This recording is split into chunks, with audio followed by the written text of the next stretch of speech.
চনৰ পিছত বিভিন্ন সময়ত কন্ট্ৰেকচুৱেলত যিখিনি চাকৰি দিয়া হৈছিলে তেখেতসকলৰ এলপি আৰু এমিৰ যিখিনি আছিলে আজি ৰেগুলাৰ কৰা হৈছে। खुलुमबाय लोगोफोर, जों गोबाङानो मिथिगौ माने फोरोंगिरि महरै एमइ स्कुल हाई स्कुलाव कन्ट्रेक्चुवेल पस्टआव माने साख्रि मावबोनाय आरोना जोबोर खम बेथनावनो बिथांमोना गोबाव सम माने कन्ट्रेक्चुवेलाव साख्रि मावबोबाय। दा जोङो मिथिना मोनबाय जे माने मिया बिथांमोननो जाय कन्ट्रेक्चुवेलाव एमइ स्कुल हाई स्कुलाव मास्टर साख्रिखौ मावनानै दंमोन बिथांमोननो माने रेगुलार एपइन्टमेन्ट होबाय आरो।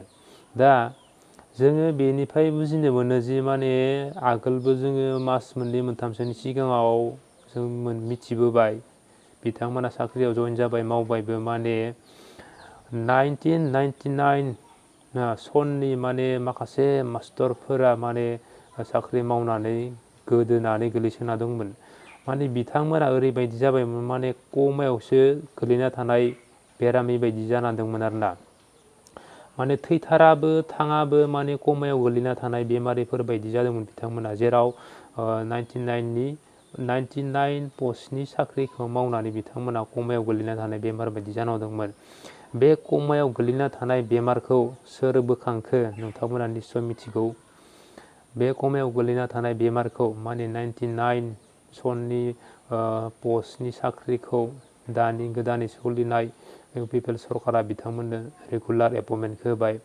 आरो मैयानि दिनावबो माने कन्ट्रेक्चुवेलाव माने 2013 सननिफ्रायनो माने जाय कन्ट्रेक्चुवेलाव हाबनानै दंमोन माने बिथांमोननोबो रेगुलार सरकारि एपइन्टमेन्टखौ होनाय जाबाय आरो। दा नोंथांमोना साननानै नायदो माने इउपिपिएलखौ जेबो मावाखैनो नाथाय मोननै कमायाव गोलैना थानाय बेमारिखौ मावबाय माने फोथांबाय आरोना।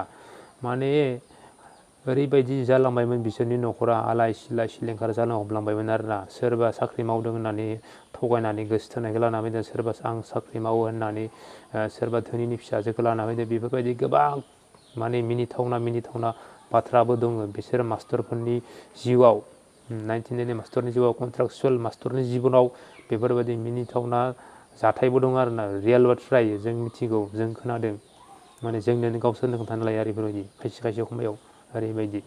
दा बिथांमोननि न'खरखौ बासायबाय माने सोर बासायखौ प्रमद बर' सारा माने इउपिपिएल सरकारा बासायबाय।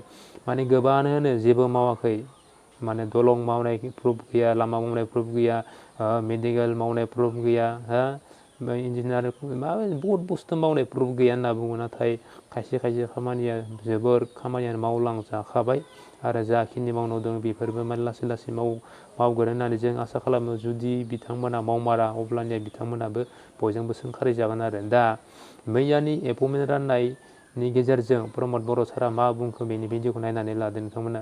13 চনৰ পিছত বিভিন্ন সময়ত কন্ট্ৰেকচুৱেলত যিখিনি চাকৰি দিয়া হৈছিলে তেখেতসকলৰ এলপি আৰু এমিৰ যিখিনি আছিলে আজি ৰেগুলাৰ কৰা হৈছে আৰু প্ৰায় 2112 জন শিক্ষক শিক্ষয়িত্ৰী চাকৰি আজি ৰেগুলাৰ হৈছে। মই প্ৰত্যেকজন শিক্ষক শিক্ষয়িত্ৰী যিসকলে অলৰেডি কন্ট্ৰেকচুৱেলত শিক্ষকতা কৰি আছিলে আৰু আজি তেখেতসকলৰ চাকৰি ৰেগুলাৰ হ'ল, তেখেতসকলক অভিনন্দন জনাইছোঁ। আৰু তেখেতসকলৰ অনাগত দিনত যিখিনি তেখেতসকলৰ ব্যক্তিগত জীৱন সেইটো সুগম হয়, ঈশ্বৰে সদায় তেখেতসকলক আশীৰ্বাদ কৰে সেইটো মই বিচাৰিছোঁ। আৰু লগতে আমি বিটিআৰ অঞ্চলৰ তেখেতসকলে কাম কৰি আছে হিচাপে মই তেখেতসকলক আজি অনুৰোধ কৰিছোঁ যে যিহেতু আমাৰ আগৰ সময়ত বিভিন্ন পৰিৱেশৰ কাৰণে আমাৰ শিক্ষা যিটো টিচিং লাৰ্ণিং প্ৰচেছ সেই প্ৰচেছটো বহুত অলপ পিছ পৰি আছিলোঁ, কিন্তু এতিয়া লাহেকৈ আমি বহুত আগবাঢ়ি আছোঁ। গতিকে আমাৰ শিক্ষকসকলে স্পেচিয়েলি যিটো টিচিং লাৰ্ণিং প্ৰচেছ ইয়াত বেছিকৈ গুৰুত্ব দিয়াৰ কথাটো মই কৈছোঁ আৰু লগতে বিহেভিয়াৰৰ কথা কৈছোঁ। আজিও কিছুমান ছাত্ৰ ছাত্ৰী বিভিন্ন পৰিৱেশত ড্ৰপ আউট হয়, স্কুল এৰি যাব লগা হয়। গতিকে শিক্ষক শিক্ষয়িত্ৰীসকলে কেনেকৈ প্ৰত্যেকজন ছাত্ৰ ছাত্ৰী যোনে নেকি স্কুললৈ আহে সেইজনক যাতে খালী হাতে নাযায়, তেখেতসকলক ভাল জ্ঞান দি শিক্ষা দি তেখেতসকলক ভালকৈ ছাপোৰ্ট কৰে, এই কথাটো মই অনুৰোধ কৰিছোঁ।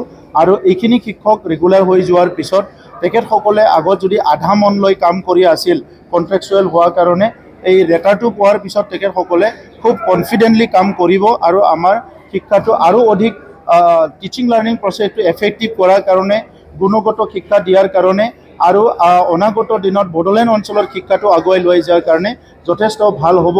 মই আজি অসমৰ মুখ্যমন্ত্ৰী ডাঙৰীয়াক ধন্যবাদ জনাইছোঁ। 1 বছৰ আগতহে তেখেতে সিদ্ধান্ত লৈছিলে যে এই কণ্ট্ৰেকচুৱেল শিক্ষকসকলক ৰেগুলাৰ কৰিম।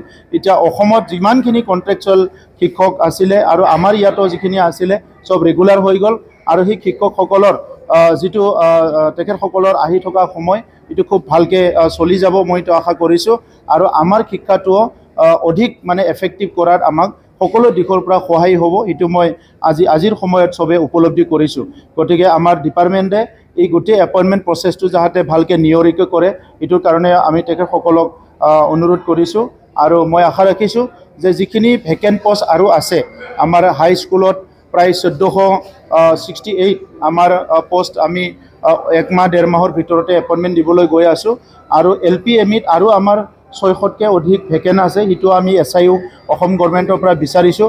গতিকে বেলেগ ডিপাৰ্টমেণ্টতকৈ শিক্ষা ডিপাৰ্টমেণ্টত আমি টিচাৰৰ যিটো এপইণ্টমেণ্ট এইটো যাতে ৰৈ নাথাকে এইটো অধিক স্পীডত কামটো কৰাৰ কাৰণে চেষ্টা কৰিছোঁ। এতিয়াও আমাৰ বহুত ছিংগল টিচাৰ আছে, স্কুল আছে, ছিংগল টিচাৰবিলাক এই এপইণ্টমেণ্টবিলাক হৈ যোৱাৰ পিছত আমি যেতিয়া চব ৰেচনেল কৰা হ'ব ছিংগল টিচাৰৰ নাম্বাৰটো কমি যাব। সেইটো আমি ইতিমধ্যে আমি আলোচনা কৰিছোঁ। जोङो भिडिअखौ नायनानै बुजि मोनबाय जे माने जिखिनि मावनो गोनां दङ बिसोरखौ लासै लासै मावलांबावगोन। माने मावनायबो नुदों, लासै लासैनो मावदों, खिन्थु गासैबो स्पिडै मावनो हायाखै। जिहेतुके बिथांमोना गोदान सरकार बबे खनायाव मा दोङो, बे खनाखै मा दोङो, बै खनाखै मा दङ बेफोर फाइलखौ माने गासैबो सिग्रोजोबनो हाया इमान खम समायाव। दा बिथांमोना मावदों, लासै लासैनो मावनांगौ। लामा दलं ब्रिज बेफोरबायदि मावनाया लासैबाबो जायो, नाथाय बेफोरखौ मावनायनि सिगां जे माने मानसिनि लाइफनि खामानिखौ ना मानसिनि जिबनखौ माने गोथौआव गोलैना थानायनिफ्राय खैफोदनिफ्राय बोखांग्रोनाय खामानिखौ मावदों बियो जोबोर मोजां बाथ्रा आरो। माने सासे मानसिनो साख्रि होनायानो माने सासे मानसिनि जिबनखौ बोखांनाय जायो आरोना। थारमाने बिथांमोना माने लामाखौ दोनथ'नानै दलं ब्रिज माबा माबि कलेज स्कुल खामानि मावनायखौ दोनथ'नानै माने मानसिनि लाइफजों माने गसंनानै थाफानाय मानसिनि लाइफखौ जिउखौ गसंना लाखिनो हानाय खामानिफोरखौ बिथांमोना मावग्रोनानै होदों आरोना। दा बिनि थाखाय जों सानो माने जोबोर मोजां मावदों होननानै। दा लामा दलं ब्रिज माबा माबिफोरा बेफोर लासैदोबाबो जालाङो, मानसिया हायावनो थाबायखानानै फैखानाय, हायाव थाबायथ'नो हागोन दासान्दि। बिनि थाखाय बेफोरबायदि अफिसनि साख्रिनि मानसिनि लाइफनि खामानिखौ मावग्रोनायानो जोबोर मोजां जादों होनना जों सानो आरो। दा नोंथांमोना मा सानो कमेन्ट खालामदो। गोजोन्थों।